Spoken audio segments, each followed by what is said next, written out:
மீனராசிக்கார அன்பர்கள் அனைவருக்கும் எனது அன்பு கலந்த வணக்கங்கள். நான் உங்கள் அஸ்ட்ரோ சின்னதுரை பிளிமசை கூத்தூர், பெரம்பலூர் மாவட்டம். நிகழும் மங்களகரமான குரோதி வருடம் தமிழ் மாதங்களில் 9வது மாதம் மார்கழி மாதம் மீனராசிக்காரர்களுக்கு எப்படிப்பட்ட கிரக நிலைகள் இருக்கிறது, அதனால் என்ன பலன்கள் ஏற்படும் என்பதை பற்றி இந்த காணொலியிலே பார்ப்போம். இது போன்ற தொடர்ந்து தமிழ் மாத ராசி பலன்களை தெரிந்து கொள்ளவும், ஜோதிட தகவல்களை தெரிந்து கொள்ளவும் நமது சேனல் ஆஸ்ட்ரோ சின்னதுரையை சப்ஸ்கிரைப் செய்து கொள்ளுங்கள், லைக் பண்ணுங்க, நண்பர்களுக்கு ஷேர் பண்ணுங்க. அதாவது சூரியன் தனுசு ராசியிலே சஞ்சரிக்கக்கூடிய காலம்தான் இந்த மார்கழி மாதம். தனுசு ராசியுடைய அதிபதி யாருன்னா குரு. குருவுக்கு இன்னொரு வீடு இருக்கு மீனம், ஆனாலும் தனுசுல தான் மூலத்திரிகோணம் அடைவார். மூலத்திரிகோணம்னா என்ன?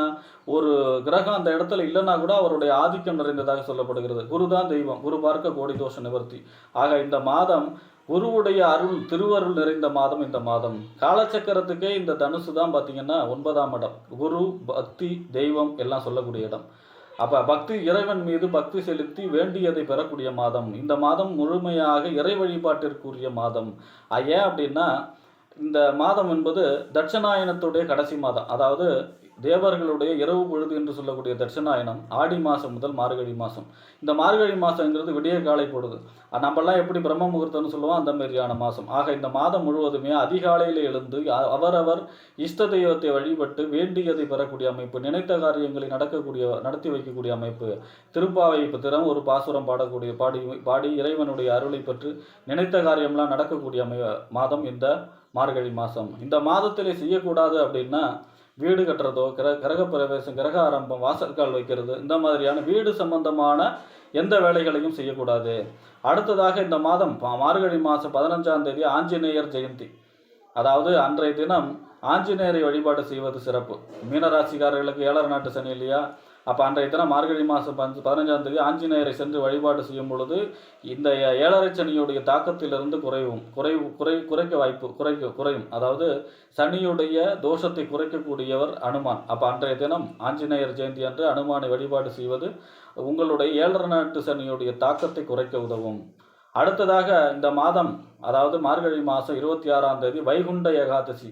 அன்றைய தினம் பெருமாள் கோயிலிலே பரமபத வாசலை கடப்பவர்களுக்கு இம்மையிலும் மறுமையிலும், இப்போ வாழ்கிற வாழ்க்கையிலும் சரி மறுமையிலும் வாழ்க்கை சுருக்கமாக இருக்கக்கூடிய அமைப்பு, அனைத்து பாவங்களும் தோஷங்களும் விலகி வாழ்க்கையிலே செழிப்பாகக்கூடிய அமைப்பு. அன்றைய தினம் பெருமாள் கோயிலே பரமபத வாசலை கடந்து பெருமாளை தரிசிக்க வேண்டும்.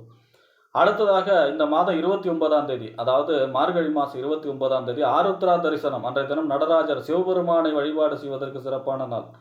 ஆக இப்படிப்பட்ட சிறப்பு வாய்ந்த இந்த மார்கழி மாதத்திலே மீன ராசிக்காரர்களுக்கு உங்கள் ராசிக்கு 2க்கும் 9க்கும் உடையவர். 2ஆம் இடம் என்பது என்ன? வாக்கு, தனம், குடும்பஸ்தானம், வருமானஸ்தானம்.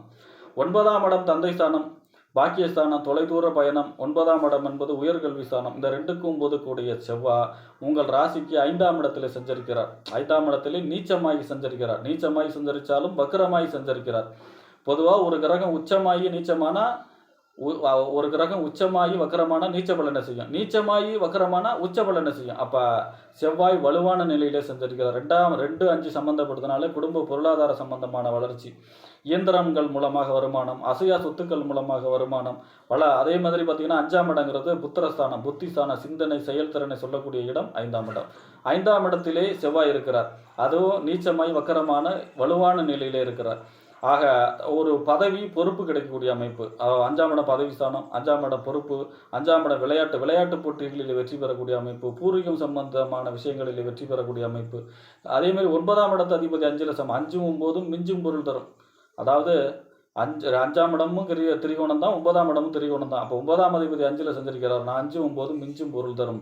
செவ்வாய் அதிர்ஷ்டத்தை தர இருக்கிறார். தொலைதூர பயணங்களால் அதிர்ஷ்டம், தந்தை வழி அனுகூலங்கள், ஆதாயங்கள் பெறக்கூடிய அமைப்பு, குடும்பத்திலே மகிழ்ச்சி, குடும்பத்திலே சுப நிகழ்ச்சி நடக்கக்கூடிய அமைப்பு, தந்தை வழி அனுகூலங்கள், ஆதாயங்கள். அதேமாரி பார்த்தீங்கன்னா தனக்கு பாக்கியம், அதிர்ஷ்டம் கிடைக்கக்கூடிய அமைப்பெல்லாம் செவ்வாய் இந்த மாதம் உங்களுக்கு மிக மிக அற்புதமாக இருக்கிறார். நீச்சமானாலும் வக்கிரமாகி வலுவான பலன்களையே செய்ய இருக்கிறார். அடுத்ததாக உங்கள் ராசிக்கு 3க்கும் 8க்கும் உடையவர். 3ஆம் இடம் என்பது முயற்சி ஸ்தானம், இளைய சகோதர ஸ்தானம், வெற்றி ஸ்தானம், ஒப்பந்தம், கையெழுத்தெல்லாம் சொல்லக்கூடிய இடம்.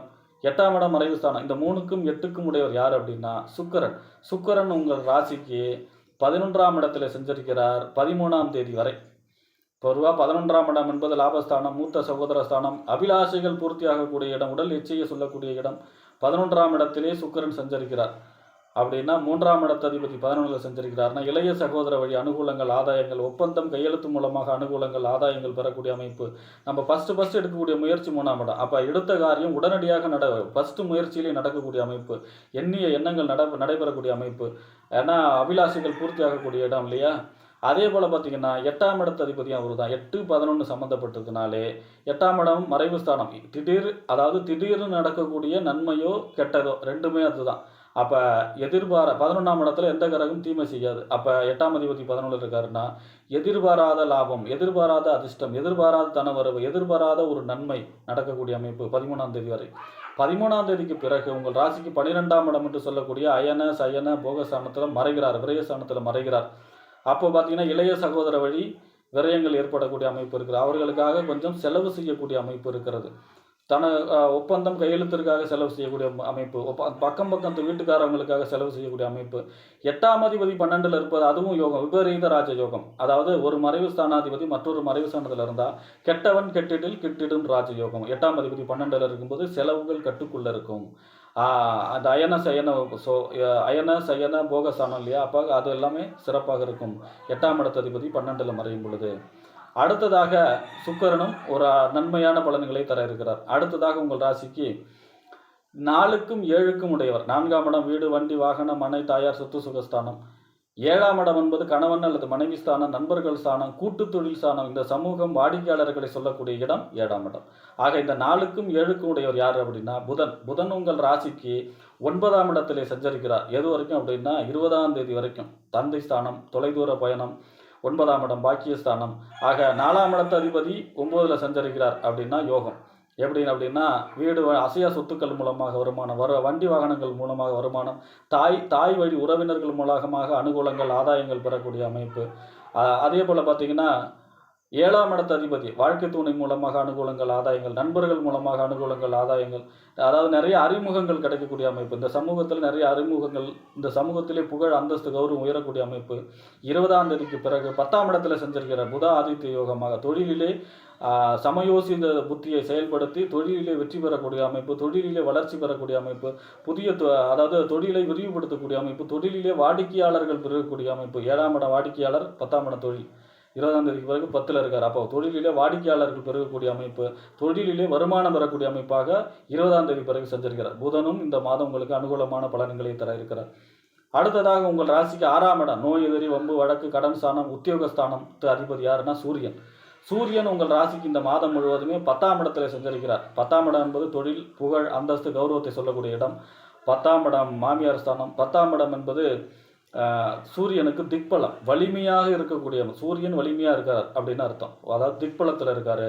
6ஆம் இடம் உத்தியோகம், 10ஆம் இடம் தொழில். அப்போ தொழில் சார்ந்த வளர்ச்சி, தொழில் சார்ந்த உத்தியோகம் கிடையாது, உத்தியோகம் தொழில் இது சிறப்பாக அடையக்கூடிய மாதம். அதிலும் அது 6ஆம் இடத்து நோய் எதிரி ஸ்தானமும் அதுதானே. எதிரி ஸ்தானத்து அதிபதி போய் தொழிலில் இருக்கார் அப்படின்னா தொழிலிலே போட்டி பொறாமைகள் இருக்கும். அதில் மட்டும் கவனமாக இருக்க வேண்டும். மற்றபடி தொழில் சார்ந்த வளர்ச்சி இந்த மாதம் மீனராசிக்காரர்களுக்கு மிக பிரமாதமாக இருக்கும். மேக்சிமம் எல்லா கிரகமுமே நல்ல நிலையிலேயே இருக்கிறார். 7 நாட்டு விரைச்சனியை தவிர பாக்கி இருக்கக்கூடிய அனைத்து கிரகங்களும் நல்ல நிலையிலேயே இந்த மாதம் மீனராசிக்காரர்களுக்கு யோகம் தரக்கூடிய மாதமாகவே இருக்கும் என்று கூறி விடைபெறுகிறேன். நன்றி, வணக்கம்.